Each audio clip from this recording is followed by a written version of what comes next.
Now, speaking of husbands, like we always do, particularly my husbands, the long list of men that y'all are not allowed to touch.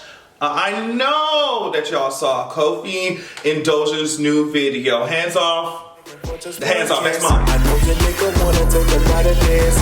I always got the nigga begging for just one kiss. Of course, Kofi is not new to the game. He's been acting, I think, since he was like 5 years old. We already know that. But I just wanted to make sure that you understand that, I mean, if you didn't know by now, he is off limits to you. Yes, you, particularly you. What is up? Anyway, speaking of handsome ass men, Lil Nas X just released this photo. Now, I think this shit is beautiful as hell. I loved it. I love to, I could look at it for a number of years straight without looking at anything else. But he finally said that Call Me By Your Name is gonna be released on March 26th. And it's like, damn nigga, like finally? This nigga had whole advertising campaigns with a song that ain't even come out yet. I mean, that's iconic and legendary, but it's like, man, I'm trying to drive around in a car with this shit playing in the background. What is wrong with you? I haven't released the shit. Anyway, he looks good. Apparently we've reached this, listen to what I'm saying to you. Apparently we've reached the stage in a pandemic where we're coughing on Uber drivers. Fuck the man. Fuck the nigga, and I got corona. Yeah, what's up? Fuck you too. Hey, hey. What you gonna do? What you gonna do? My property. You have to get your ass for shit. Now you gotta get fuck you. What is going on? That shit went viral recently and it infuriates me to no end. I really think that that man should, I don't know, rename his car the Nest or something, because it was nothing but a bunch of birds sitting in the backseat. I cannot believe that y'all, the audacity, you don't even have no, you don't have no ride. You don't have no ride. You don't have no business getting somebody else's car coughing on them. Miss Mamas, y'all don't have no ride. Y'all need him to get to where the fuck y'all going. Y'all coughing on this man, taking his mask off and shit. And Miss Mama's the one who was spouting off the N-word very confidently. It's just really weird to me. She was the most aggressive one to me. And she put up this video defending herself, I guess. My boyfriend taught me, don't let nobody play with you, smack the fuck out them. That's what I was taught. So if y'all boyfriends told y'all to let this Uber, let y'all get out the car and get robbed or whatever the fuck would have happened, now that's on y'all. For real, you not about to kick me out on the freeway. Everybody I know would have smacked the shit out of him or done some crazy ass off the wall shit. All I did was take his mask off and cough a little bit, but I ain't even have corona, so at the end of the day, okay, yeah, I ain't gonna lie, that was disrespectful as fuck. I'm dead ass wrong for that, but it could have been avoided, period, point blank. It could have been avoided. You could have just waited and made sure we was safe. Oh, my boyfriend taught me, oh, I gotta slap the shit out of these. Ma'am, you are really not about that life, and I'm telling you I know this, because if you were really crunk, you would not feel the need to, with your two friends fucking sitting next to you, you would not feel the need to assault somebody in their own car while everybody driving around, y'all on the street. This man is like completely outnumbered. If you were really crunk like that, you wouldn't feel the need to do that shit. Y'all try that. I hope they find every piece of y'all information and get y'all the fuck out of here. Like, for real. Sorry I spent so long on this, but it really made me mad today. Like, wow. So like I said in my description box, I feel like once you see the words Papa John's ex-CEO, y'all already know who I'm talking about. Worst pizza, worst ingredients, this Papa John's hoe. He did this interview, I don't even know what bullshit station it was, because the host was asking him like, oh girl, how did you feel when the media was smearing your good name? Miss Mamas, if you are over here being a whole racist, that's not smearing your good name, sweetie, it's telling the truth. I mean, but he responded to the question like, oh my goodness, I could not believe that this happened to me. They're smearing my good name. It's unbelievable. It's shocking. That's what he said. Like, girl, if you don't sit your ass down somewhere, then this is the kicker though. This is the kicker. He said, we have had goals for the last 20 months to get rid of this N-word in my vocabulary and dictionary and everything else. Now, if you need a rehabilitation program to scrub the N-word off of your white ass, literally, your white ass tongue.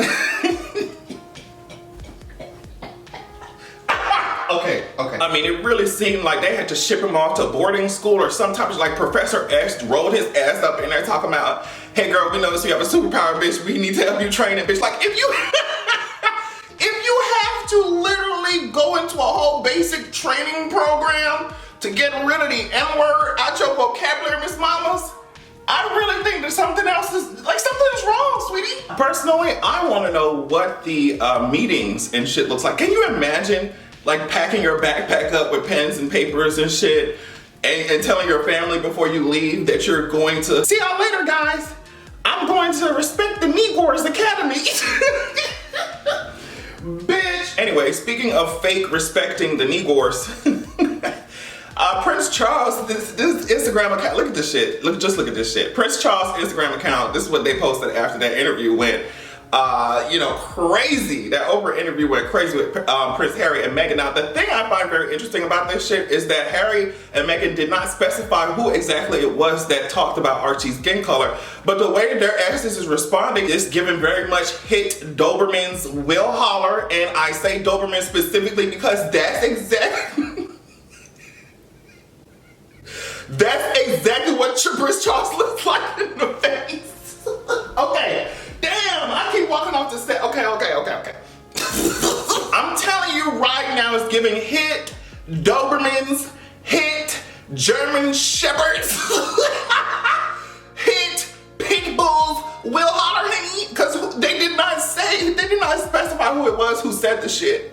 But here come this, you know, damage control ass fucking media campaign for Prince Charles.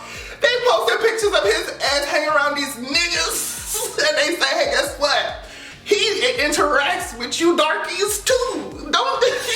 He loves Archie. To me, that shit was so I said, y'all could not have even waited, you know, a couple of weeks before you slid in some pictures with these wide nose, you know, big lips, you know, big forehead having ass, you know, kinky hair having ass, but these watermelon chewers, chicken bone suckers, you couldn't have waited.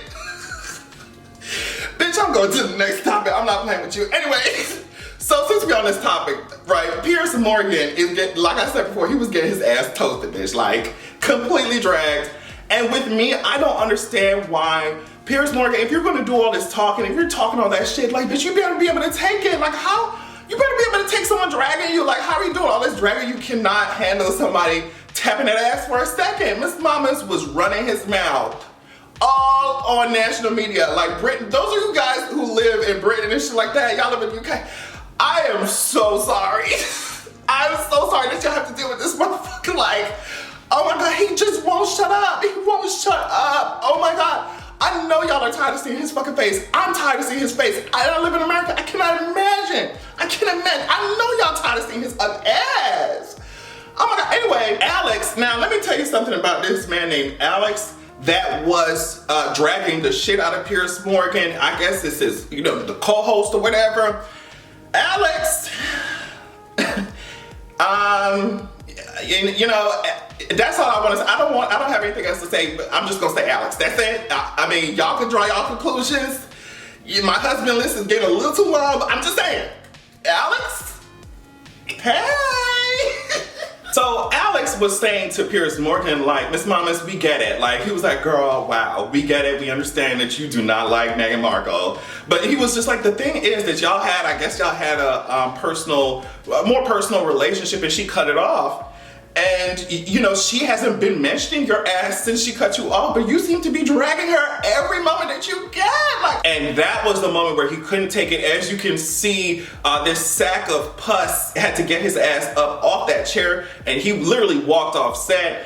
Like I said, I don't understand if you're doing all this dragging on national TV, like, girl, at least drag back. I don't understand that shit. Like, if you be reading and dragging, it's time to drag. If you want to ignore it, that's one thing, but bitch, to get mad and pressed about it, I don't understand that shit. So I guess he's also leaving Good Morning Britain for good, I guess, but he's still doubling down in the comments. He was just like, I still don't believe Meghan, blah, blah, blah. That's fine. But for my girls over there in the UK, like, Oh my God, apparently the Office of Communications had 41,000 complaints sent in after he went on TV dragging, you know? And maybe they were in the back rooms like, look girl, you finna get fired or you could just resign, and I'm sure you're gonna pick which one feeds your ego the most. Like, just do it and get the fuck out of our face. And I love it. Hopefully, like I said, those of you who watch me and y'all in Britain, hopefully this will bring y'all some peace.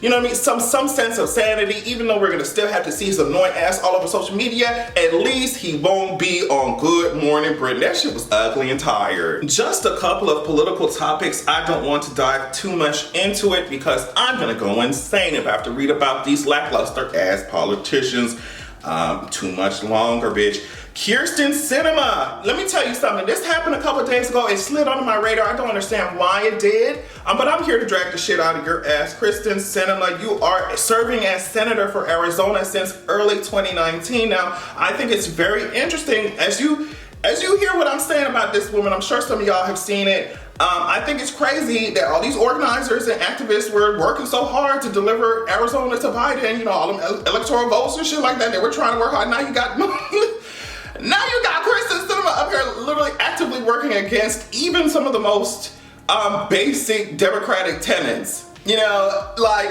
her ass went up there, and this is the type of tweet that she was fucking tweeting out. Oh yeah, girl, I'm ready for it. Yeah, we gotta increase this shit. We gotta help the people. She was tweeting all this shit out, but this is how she stepped onto the floor, the Senate floor on Friday, and she voted against including a minimum wage increase in Biden's pandemic aid bill. And one of the arguments I think that she made defending this bullshit is because she says, oh, well, we have to get Congress to address this issue in a different bill, like I guess one that's not attached to COVID.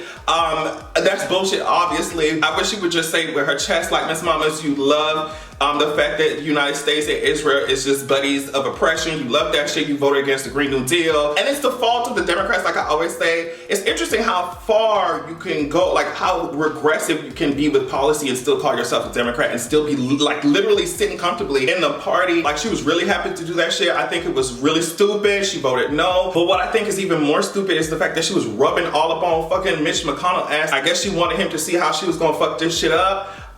It served me very much corny tease. And I just wanted to roast your dumb ass for that shit, okay? One more political topic. The House of Representatives is expected to vote on this whole COVID relief bill today, and they're going to, of course, because they have the support for it, they're gonna send that shit over to Biden's, you know, empty ass desk, and he gonna sign that shit. So I guess it's gonna happen this week. I guess the real weight of the work will be over this week, and then they're going to send out the checks. I saw that they're going to hopefully get that shit out to everybody before the end of March. So not us getting Call Me By Your Name quicker than we got.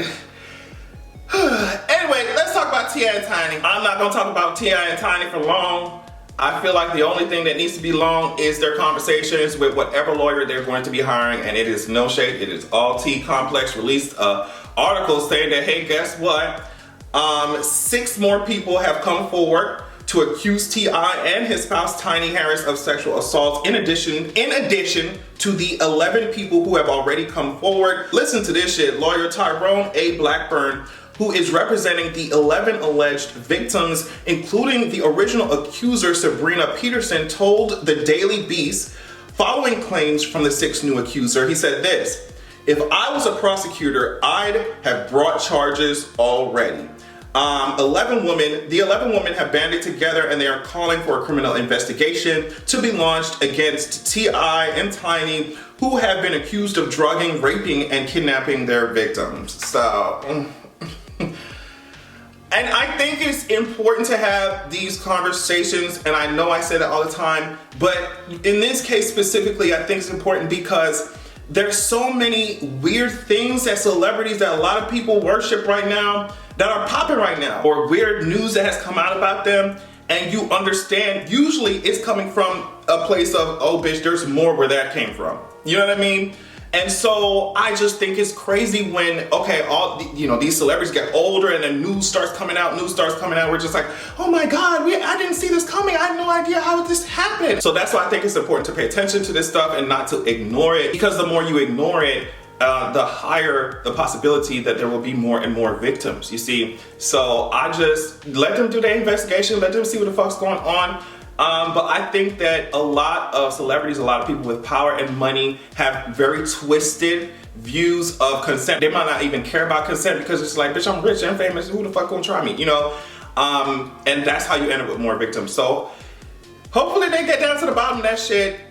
It's not looking good for them. Thank you so much for watching. Make sure that you check out patreon.com/AdrianExpression. Just put up my podcast episode on Tuesday. And in it, one of the topics was the WandaVision finale, talked about it. So if that interests you, check it out. Thanks to all the patrons who've already signed up. Thank you so much for watching. Thank you so much for your support. And make sure that you have a good goddamn evening.